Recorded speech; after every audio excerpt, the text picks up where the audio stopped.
बताइए दोस्तों, आपके अपने चैनल स्पिरिचुअल लाइफ में एक बार फिर आपका स्वागत है। और इस वीडियो में मैं लाया हूँ आपके लिए जिन साधना अनुभव भाग 2। जैसे कि मैंने अपने पिछले वीडियो में बताया था कि एक नए साधक ने जिन साधना की शुरुआत कैसे की और उसके कैसे कैसे अनुभव रहे। काफ़ी डराने वाले उनके अनुभव थे, लेकिन उन्होंने अब तक साधना नहीं छोड़ी बीच में और अब भी वह साधना कर रहे हैं।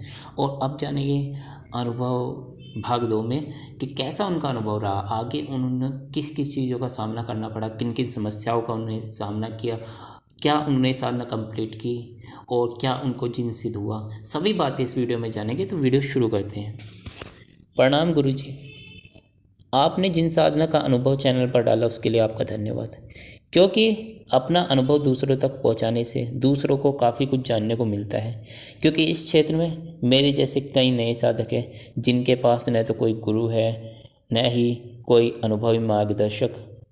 इस अनुभव से उनको काफ़ी कुछ जानने को मिलेगा और वे वह गलती नहीं करेंगे जो मैंने की थी। अब मैं अपने आगे के अनुभव पर आता हूँ। मेरे 18वें दिन की साधना पूरी हो चुकी थी, परंतु अनुभव काफ़ी डराने वाला था।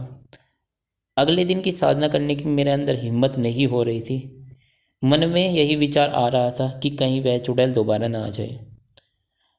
अपने कॉलेज मैं सुबह के समय चला गया था, पर जल्दी ही वहाँ से आ गया। मैं उन दिनों शिव तांडव स्रोत के पाठ विधिवत कर रहा था और पिछली रात मैंने इसकी शक्ति भी देखी थी। मैं साधना में बैठने से पहले इस स्रोत के पाठ किया करता था, परंतु अब मैंने इसके पाठ की संख्या बढ़ा दी। सुबह और शाम इसके पाठ ज़्यादा करने लगा। 19वें दिन की साधना में जब मैं बैठा तो काफ़ी डर लग रहा था। भगवान शिव का स्मरण किया और बैठ गया। कुछ देर तक कोई अनुभव नहीं हुआ, लेकिन जब मेरी थोड़ी ही साधना बची हुई थी, मुझे यह महसूस हुआ कि मेरे कमरे के बाहर कोई खड़ा है, क्योंकि किसी के चलने की आवाज़ मुझे सुनाई दे रही थी। मुझे ऐसा लग रहा था कि कोई अंदर आने का प्रयास कर रहा है, पर मैंने दरवाज़ा बंद कर रखा था, इसलिए कोई अंदर नहीं आ सकता था। मंत्र जाप मेरा थोड़ा ही बाकी था और मैं अपनी जाप जल्दी जल्दी करने लगा।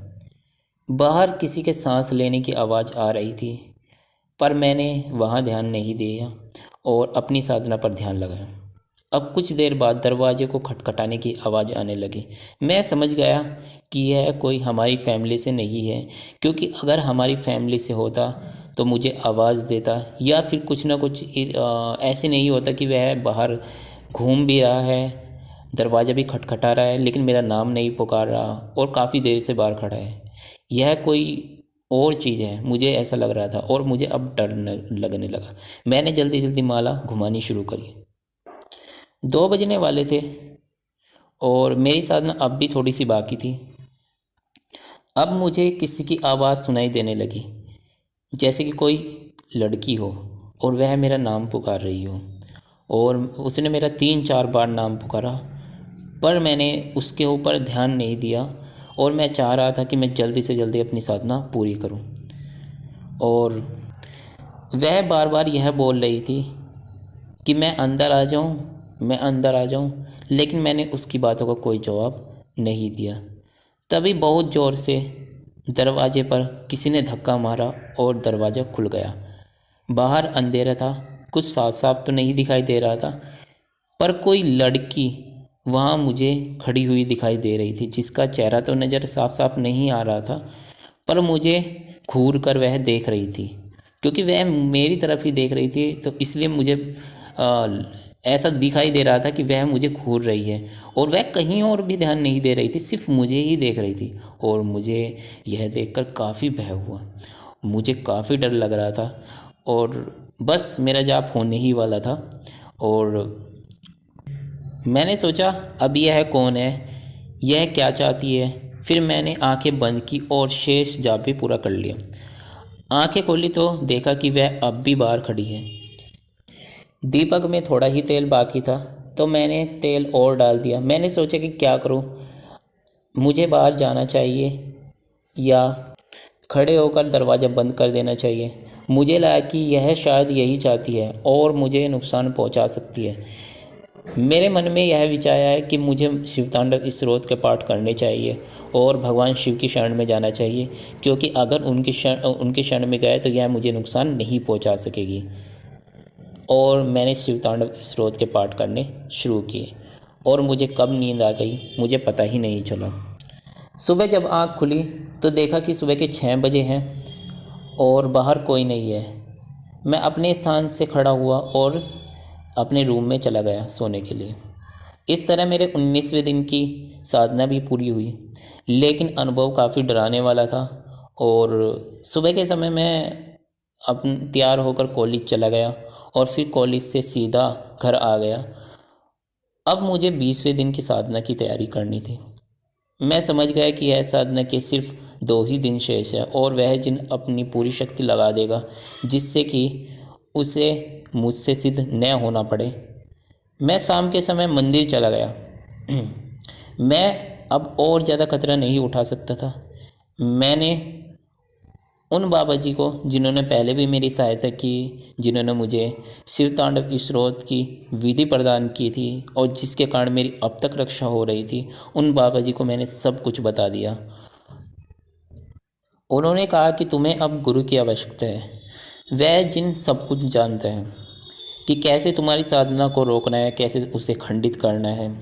मैं तुम्हें एक सिद्ध साधु का पता बताता हूँ जो यहाँ से कुछ किलोमीटर की दूरी पर रह रहे हैं और वहाँ वह तपस्या कर रहे हैं और वहाँ जाकर तुम्हें उनसे मिलना है।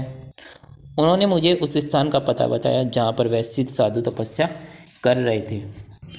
उन्होंने मुझे एक पत्र लिख कर दिया और कहा कि तुम्हें उन साधु को यह पत्र दे देना है, लेकिन उससे पहले जब तुम उनके निकट जाओ तो तुम्हें दंडवत होकर उनको प्रणाम करना है और जब तक वह उठने को न बोले तब तक तुम्हें उठना नहीं है।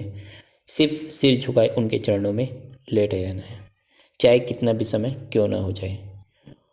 उनको मेरा नाम स्मरण कराना और मेरा नाम उनके सम्मुख बताना। वैसे तो पहले ही वह सब कुछ जान जाएंगे, लेकिन फिर भी मेरा नाम उनको स्मरण एक बार करवा देना, इससे तुम्हारा कार्य और भी आसान हो जाएगा।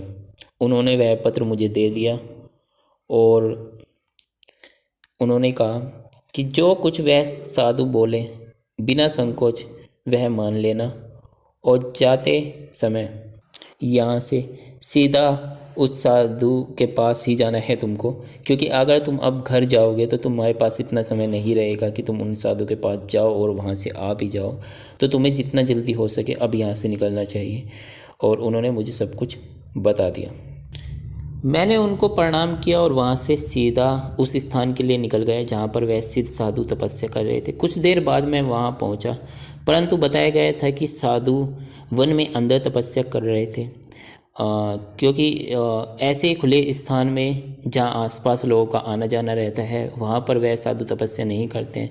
ऐसे घनघोर वन में जहाँ किसी व्यक्ति का मिलना भी दुर्लभ है, जहाँ पर किसी को देखना भी दुर्लभ है, ऐसी जगह पर वह साधु तपस्या कर रहे हैं।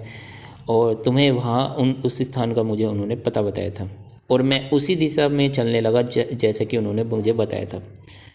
और मुझे चलते चलते लगभग 20 मिनट हो चुकी थी जंगल में अंदर, लेकिन मुझे अब भी कुछ नहीं दिखाई दे रहा था। तभी मेरी नज़र एक कुटिया पर गई जो कि पुराने समय में लोगों द्वारा बनाई जाती थी और इसको मैंने पहली बार अपने जीवन में देखा था। मैं कुटिया के अंदर गया तो देखा कि अंदर कोई नहीं है। वहाँ कुछ सामान व ज़मीन पर कुछ कपड़ा बिछा हुआ है जो मुझे लग रहा था कि उन साधु का विश्राम स्थल होगा जहाँ पर वह सोते होंगे। फिर वहाँ से बाहर निकला तो देखा कि पीछे 2 गायें बंधी है और उसका बछड़ा भी उसके साथ है।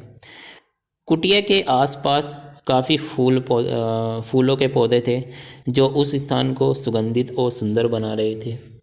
मेरी नज़र एक छोटे से रास्ते पर गई जो उसी तरफ था जहाँ पर वह गाय और बछड़े थे।